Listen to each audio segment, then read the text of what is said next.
बेहतर होगा। मुझे मेरे सूत्रों ने बताया कि जब आप लोग बातें कर रहे थे तो एम्बेसडर वोहरा साहब एनर्जी ड्रिंक पी रहे थे, तो मैं सोचता वोहरा साहब के पास चलाई जाऊं सबसे पहले। वोहरा साहब, क्या कैसे देख रहे हैं कूटनीतिक तौर पर इस पूरे डेवलपमेंट को? बहुत बहुत धन्यवाद। 74 साल का मैं हो गया हूँ, एनर्जी ड्रिंक नहीं पीऊंगा तो शराब पीऊंगा क्या? I am enjoying having my energy drink because अभी काफी देर तक मुझे जाना है। फिर मैडम स्वाति राव की मैं बात सुनना। First of all thank you very much, बहुत अच्छा लगता है आपके चैनल पर। अभी हम कह रही थी कि धन्यवाद। हमारी फॉरेन पॉलिसी में कंसिस्टेंसी होनी चाहिए। मुझे 52 साल हो गए madam. I am going to quote for you something, अंग्रेजी में है और you can translate it into Hindi. मैं कोशिश करता हूँ। Foolish consistency is the hobgoblin of little minds. जिनके छोटे दिमाग होते हैं वो कहते हैं मैं हमेशा यही करूंगा। Consistency much adored by little netas, by philosophers and by sadhu sant. मेम साहब, डिप्लोमेसी में कंसिस्टेंसी नहीं होती। We call it strategic flexibility. हमारे एक अंकल होते थे, शायद आपने उनका नाम सुना होगा, मेरे दादा के दादा के दादा, उनका नाम चाणक्य था। उन्होंने कहा कीप स्ट्रेटेजिक फ्लेक्सिबिलिटी। हमको सबको बता दिया मैं तो इसमें ये करूंगा, तो कहां गया, मैं तो डूब गया। सर सेकेंडली, अभी आपने बात की है शंघाई कोऑपरेशन ऑर्गेनाइजेशन की। इसका नाम क्या है sir? Shanghai cooperation organisation. Shanghai कहां पे है सर? वहां मेरा नहीं ख्याल वो नाइजीरिया में है, वो शायद चाइना में है। So the name itself tells you it's a China-centric organization. अब आप हमको बताते हैं सर, मैं आपकी सराहना करता हूं, आप बताते हैं क्या हो रहा है और फिर हमारे जो एक्सपर्ट्स हैं वो बताने की कोशिश करते हैं कैसे हो रहा है। हमारी ट्रेनिंग ये होती है समझने की क्यों हो रहा है, क्यों बनाया गया था इसको सर। 2001 में पहले 6 थे, फिर 8 देश हुए, फिर 10 हो गए। दुनिया का 25% एरिया है, 35% पीपीपी में जीडीपी है, 45% पॉपुलेशन एटसेट्रा। पर क्यों बनाया गया था इसको? क्योंकि एक देश है चाइना, वो नहीं चाहता था कि रूस वापस अपना दबदबा बनाए सेंट्रल एशिया में। सेंट्रल एशिया, यूरेशिया जिसे हम कहते हैं, जो आगे जोड़ दें यूरोप के साथ, बहुत जरूरी है।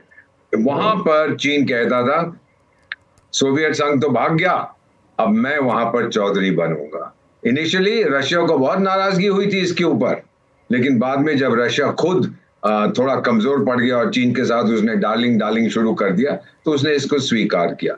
अब हमने क्या कहा है सर, आपके डिफेंस मिनिस्टर साहब जो गए हैं, 52 साल डिप्लोमेसी में होने के बाद ये पहली बार मैंने देखा है कि इस टाइप का स्टैंड लिया। उनकी भाषा क्या थी सर? पहले ये कंसेंसस जो डॉक्यूमेंट होते हैं, ये गए अमृतसर के छोले खाने, हमने सीधी सीधी बात करनी है। आजकल हम डोसियर डिप्लोमेसी है ना, फाइल दे दी इसको, फाइल अंकल वो देखो आतंक कर रहा है, वो सब खत्म हो गया। No more diplomacy but deadly direct action diplomacy. और क्या बोला है कि एपिसेंटर ऑफ टेररिज्म को नहीं छोड़ेंगे। अगर कोई आतंकी हमला हम पे हुआ, it's an act of war. इससे ज्यादा हम क्या कह सकते हैं कि एक अभी जैसे हम अभी बात कर रहे हैं ना सर आपके साथ, राइट नाउ एनकाउंटर चल रहा है उधमपुर, कई ये जैश ए मोहम्मद इंटरनेशनली बिल्कुल, ये सारी चीजें चीन तक को नहीं दिखती। ये आश्चर्य होता है, क्योंकि हालांकि आश्चर्य अब नहीं होता है क्योंकि पाकिस्तान के, हाँ बोलिए, कंप्लीट करें। हाँ, मैं ये कहना चाहता था सर, आपने बिल्कुल सही बात, चीन इन मामलों में अंधा है। क्यों सर? हम लोग जब शंघाई कोऑपरेशन ऑर्गेनाइजेशन में आ गए थे, चीन हमें रोक नहीं सका। हम गए थे कि भाई हम देखें यहाँ क्या क्या हो रहा है, कोई हमारे अगेंस्ट चीजें ना करे। अब जितने ज्यादा देश होंगे, चीन का जो इन्फ्लुएंस है उतना घटता जाएगा। और चीन इस पे मैं आगे आऊंगा।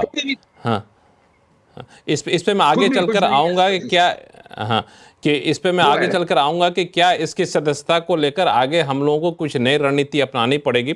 इस पे बातचीत करूंगा, लेकिन हमारे साथ कर्नल आरएसएन सिंह साहब हैं, जो कि रॉ के अफसर भी हैं, पूर्व अफसर रहे हैं। आरएसएन सिंह साहब, सारी बातें आपने सुन ली। आपको क्या लगता है कि इसको हम लोग भारत के एक बड़ी कूटनीतिक जीत के तौर पर देखा जाए, या फिर हमारे लिए एक संकेत है कि ऐसे हर्डल आने वाले दिनों में और भी आने वाले हैं? नहीं, इस बात को समझना चाहिए कि ये जो एससीओ डिफेंस मिनिस्टर्स कॉन्फ्रेंस हो रहा है, ये किस बैकड्रॉप में हो रहा है। पहली बात कि जब हमने ठुकाई की ऑपरेशन सिंदूर में और पाकिस्तान की ठुकाई की, चाइना कुछ नहीं कर पाया। उसके बाद ईरान इराक का जो युद्ध चला, उसमें अगर कोई सबसे बड़ी नुकसान हुई है तो चाइना की हुई है। उसमें क्या हुआ सर, वो तो बहुत बड़ा ग्लोबल पावर बनने चला था। What has happened? ना तो साउथ एशिया में साख गिर गई, वेस्ट एशिया में साख गिर गई, तो क्या क्या बचा हुआ है चाइना का? तो इसलिए दोनों ने गैंग अप किया, और दोनों ने गैंग अप किया, और उन्होंने मतलब एक डिटेल्ड कोऑर्डिनेटेड स्ट्रेटजी भारत के खिलाफ उन्होंने अख्तियार किया। और हमने आपको ये भी बता दें कि हमारी जो डेलीगेशन यहाँ से गई राजनाथ सिंह के साथ, वो तमाम जो मेंबर्स हैं उन सब को बिल्कुल जो सैटेलाइट इमेजरी और बाकी प्रूफ उनको दिया गया था इस मीटिंग के पहले, और उसके बावजूद वो ऑपरेशन सिंदूर का जिक्र नहीं है उसमें ये लश्कर ए तोयबा के कई हमें पहलगाम का जिक्र नहीं है, बलूचिस्तान का जिक्र नहीं है।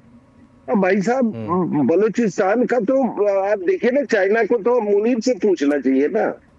उसने तो ट्रंप को जाके कह दिया कि ले लो, तुम कहाँ यूक्रेन में लगे हुए हो, हमारे पास, उनके पास $1 मिलियन का रिजर्व है, हमारे पास $1 ट्रिलियन का रिजर्व है। This what he said.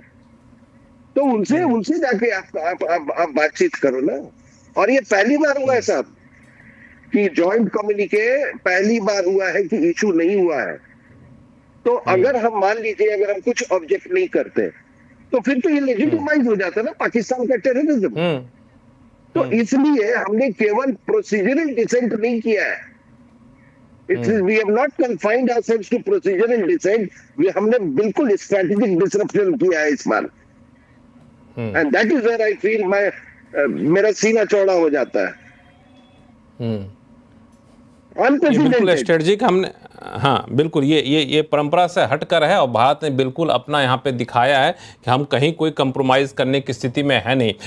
Ambassador Vora साहब, अभी तो ये डिफेंस मिनिस्टर्स की बैठक थी, अगले कुछ महीनों में राष्ट्राध्यक्षों की बैठक होनी है, तो क्या माना जाए कि उसके लिए एक बैकग्राउंड अभी से तैयार हो गया है, और भारत की रणनीति अब यहाँ से क्या होनी चाहिए?